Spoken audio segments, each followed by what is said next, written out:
স্বাগত, নমস্কার।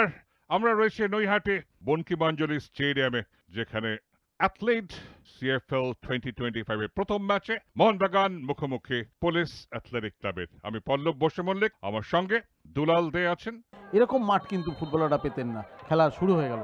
একদম স্ক্রিনের বাঁ থেকে ডান দিকে আক্রমণ করবে মোহনবাগান অর্থাৎ মেরিনাস, আর উল্টো দিকে সাদা জার্সিতে আজকের পুলিশ অ্যাথলেটিক ক্লাব। এবং শুরুতেই বাদিক থেকে আর আক্রমণ তৈরি করার চেষ্টায় ফ্রি কিকটা পেয়েছে ডান দিকের উইংয়ে।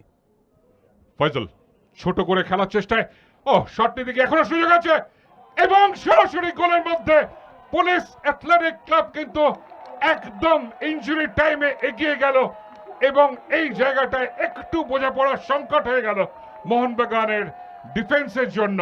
না, যেভাবে কিন্তু গোলটা দিল সেটা কিন্তু হওয়ার কথা ছিল। মোহনবাগান ডিফেন্ডাররা কিন্তু অনেকটা সুযোগ পেয়েছিল, বাজেভাবেই গোল খেলো বলা যায় এটা মোহনবাগান।